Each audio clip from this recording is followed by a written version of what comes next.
ආයුබෝවන් යාළුවනේ. Study lab YouTube channel එකට ඔයාලව සාදරයෙන් පිළිගන්නවා. අද අපි කතා කරන්න යන්නේ ශිෂ්‍යත්ව සමාන පද පිළිබඳව.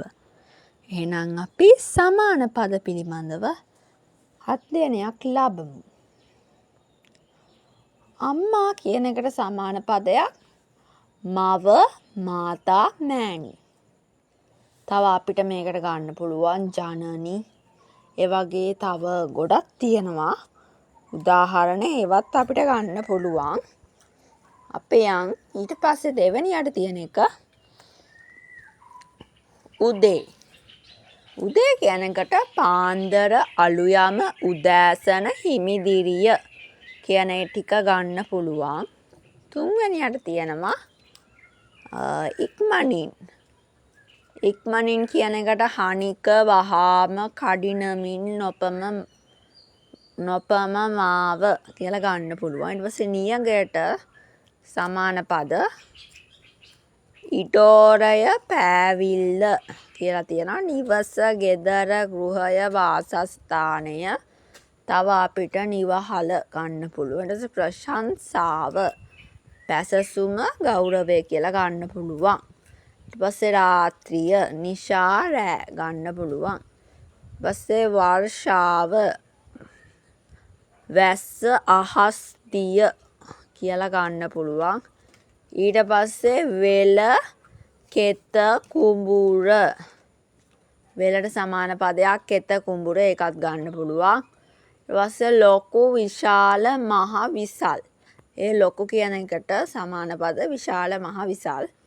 ඊට පස්සේ කළුවර. කළුවර කියන්නේ අඳුර, අන්ධකාරය.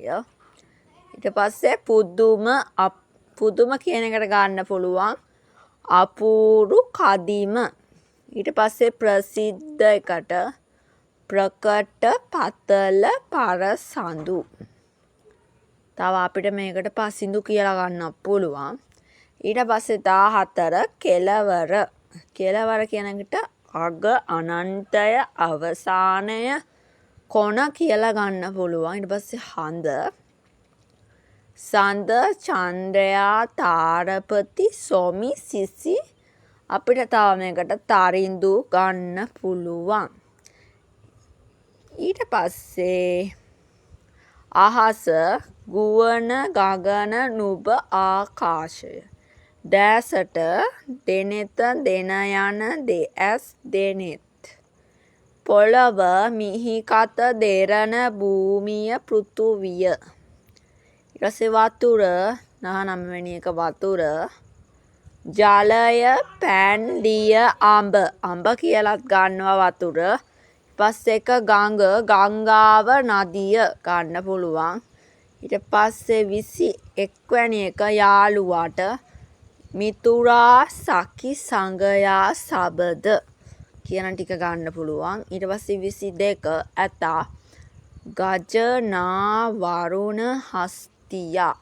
ඔය ටික ගන්න පුළුවන්. ඊට පස්සේ රජතුමාට නිරිඳු, විහිපල්, නරපති, භූපති ගන්න පුළුවන්. බඩගින්නට සාගින්න, කුසගින්න, මල්, කුසුම්, පුෂ්ප ගන්න පුළුවන්. ඔන්න අද අපි සමාන පද 25ක් ඉගෙන ගත්තා. ඒ 25 වලට ගොඩක් උපයෝගී වෙයි කියලා මම හිතනවා. මගේ YouTube channel එක ඔයාලා තාම subscribe කරලා නැත්නම් මේ දැම්ම subscribe කරන්න. Goodbye.